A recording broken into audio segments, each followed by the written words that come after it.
قل يا أهل الكتاب تعالوا إلى كلمة سواء بيننا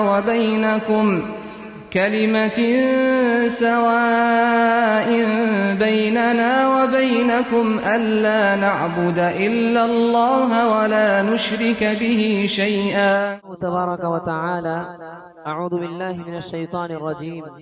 وامتازوا اليوم أيها المجرمون ألم أعهد إليكم يا بني آدم ألا تعبدوا الشيطان إنه لكم عدو مبين وأن اعبدوني هذا صراط مستقيم. اللہ تبارک و تعالی نے سورہ یاسین میں قیامت کے بعد کا ہولناک منظر بتلاتے ہوئے کہا: وَنُفِخَ فِي الصُّورِ فَإِذَا هُمْ مِنَ الْأَجْدَاثِ إِلَى رَبِّهِمْ يَنْسِلُونَ. قیامت کے بعد جب سارے لوگ مر جائیں گے، ساری دنیا تہس نہس ہو جائے گی، اللہ تبارک و تعالی سب کو اکٹھا کرنے کے لیے حضرت اسرافیل علیہ السلام سے سور پھونکواتا ہے. جب حضرت اسرافیل علیہ السلام سور پھونکتے ہیں تو اللہ تبارک و تعالی نے کہا: فَإِذَا هُمْ مِنَ الْأَجْدَاثِ إِلَى رَبِّهِمْ يَنْسِلُونَ. قبروں سے مردے اٹھیں گے، اپنے رب کی طرف جائیں گے، میدان محشر کی طرف سارے لوگ تیزی کے ساتھ جائیں گے. وَقَالُوا يَا وَيْلَنَا من بعثنا من مرقدنا. اور جو گنہگار ہوں گے وہ پچھتاتے ہوئے، افسوس کرتے ہوئے کہیں گے: ہائے، ہمیں کس نے ہمارے آرام گاہوں سے اٹھا دیا ہے، ہماری قبروں سے ہمیں اٹھا دیا ہے. اللہ تبارک و تعالی جواب دیتا ہے: هذا ما وعد الرحمن. جس کا دنیا میں تم سے وعدہ کیا جاتا تھا، جس کا دنیا میں تم سے بتایا جاتا تھا کہ قیامت کا دن آئے گا، تمہیں دوبارہ اٹھایا جائے گا، رب کے ہاں تمہیں کھڑا ہونا ہے، ایک ایک چیز کا حساب دینا ہے، یہ وہی وعدہ ہے. وَصَدَقَ الْمُرْسَلُونَ. اور جتنے بھی رسول آئے، جتنے بھی انبیاء آئے، جتنے بھی پیغمبر آئے، ان سب نے یہی کہا اور انہوں نے سچ کہا. پھر اللہ تبارک و تعالی نے کہا: ان كانت الا صيحة واحدة. یہ تو کچھ بھی نہیں ہے، بس ایک چیخ تھی، ایک پکار تھی، ایک پھونک تھی. فَإِذَا هُمْ جَمِيعٌ لَدَيْنَا مُحْضَرُونَ. سارے لوگوں کو اکٹھا کر دیا جائے گا اس چیخ سے. فَالْيَوْمَ لَا تُظْلَمُ نَفْسٌ شَيْئًا وَلَا تُجْزَوْنَ إِلَّا مَا كُنْتُمْ تَعْمَلُونَ. اور اللہ تبارک و تعالیٰ کہتا ہے کہ جب سارے لوگ اکٹھا ہو جائیں گے میدان محشر میں، سارے لوگ جمع ہو جائیں گے، لا تظلم نفس شیئا. کسی پر بھی کوئی بھی رتی برابر بھی ظلم نہیں ہوگا. وَلَا تُجْزَوْنَ إِلَّا مَا كُنْتُمْ تَعْمَلُونَ. اور تمہیں وہی دیا جائے گا جو تم دنیا میں کر کے آئے ہو، اسی کا بدلہ دیا جائے گا. ظلم نہیں کیا جائے گا، بس دنیا میں تم نے جو اعمال انجام دیے بس ان کا بدلہ دیا جائے گا.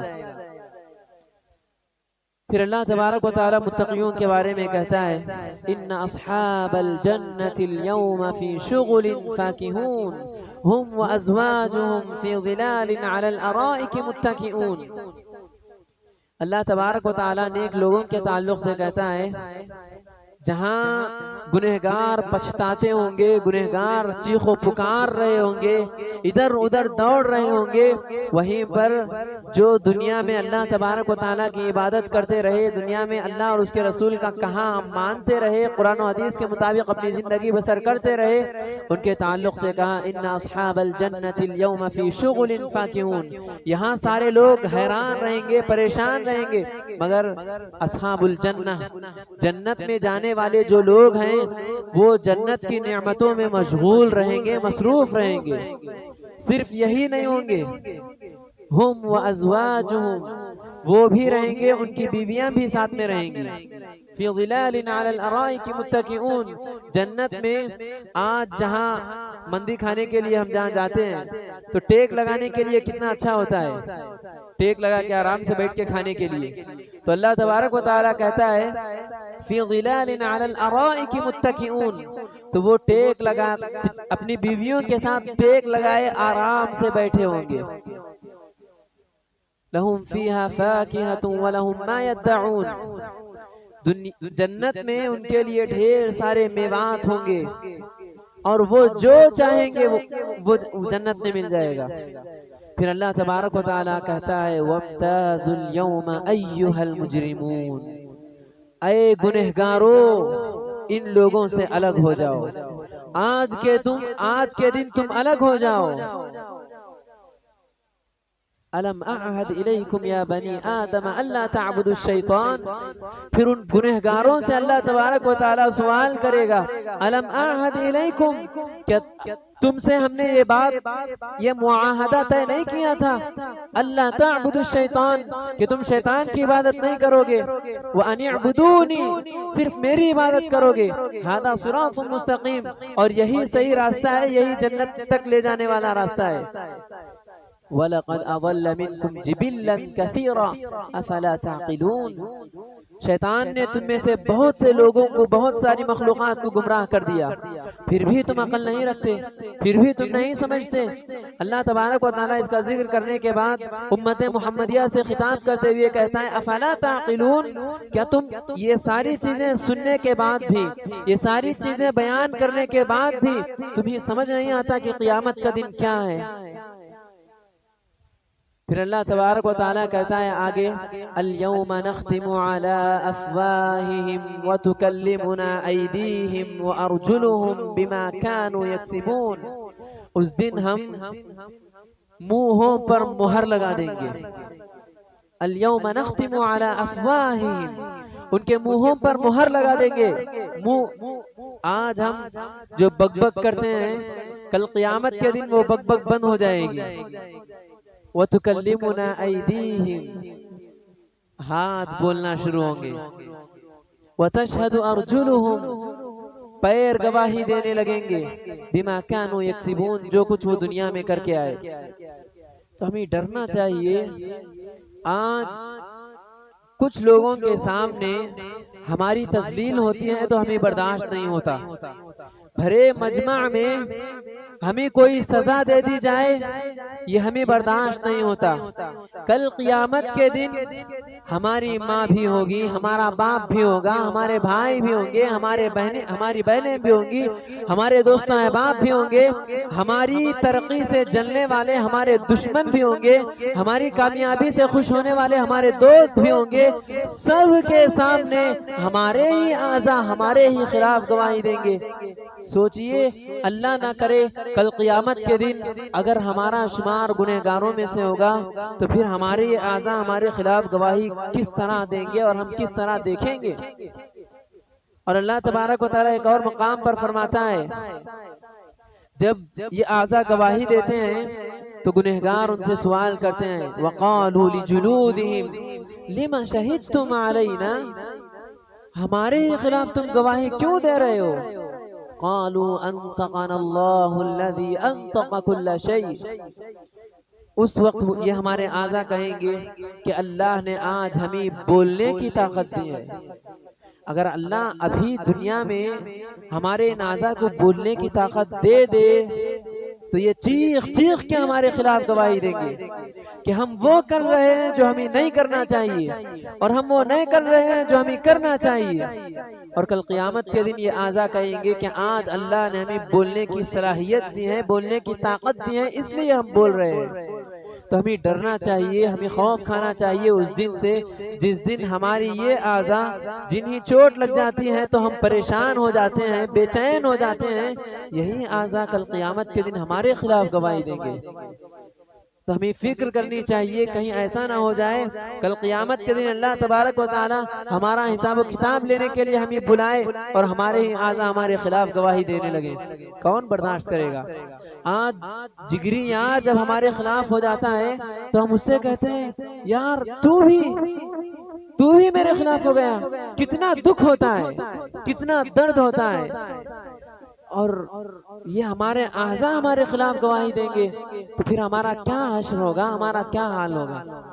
تو ہمیں غور کرنا چاہیے، فکر کرنی چاہیے، اس دن سے ڈرنا چاہیے جس دن اللہ تبارک و تعالی حساب و کتاب کے لیے ہمیں بلائے گا.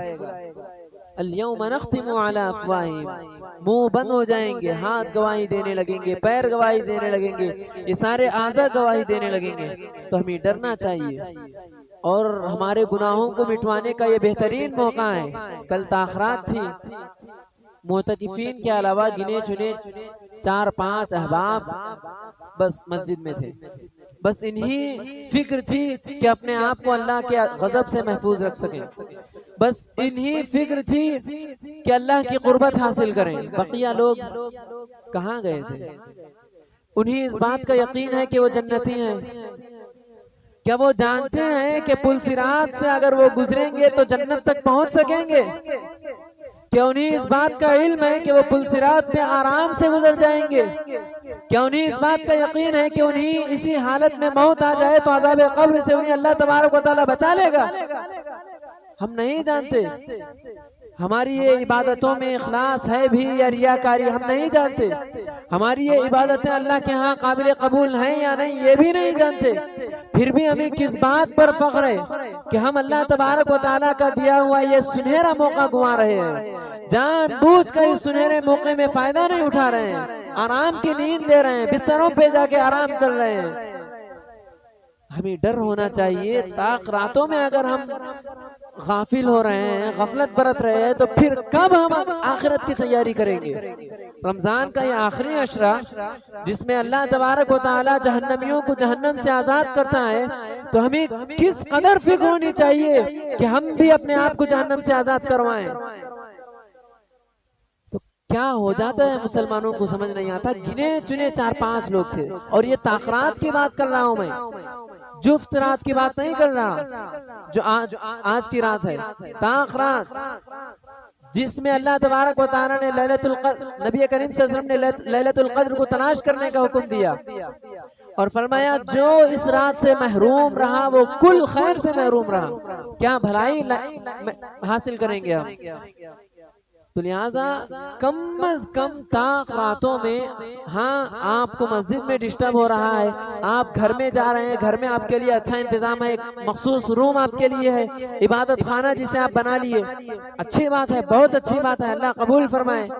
اگر ایسا نہیں بھئی مسجد میں تھک گئے، ہم کھڑے کھڑے تھک گئے، آرام کرنے کے لیے چلے گئے، اللہ ہمیں نیک ہدایت دے.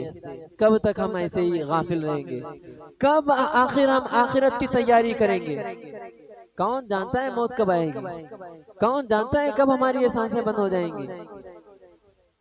ہمیں اتنا بھی معلوم نہیں کہ اگلے سال رمضان ہماری زندگی میں آئے گا بھی یا نہیں. آئے گا بھی تو کیا ہوگا؟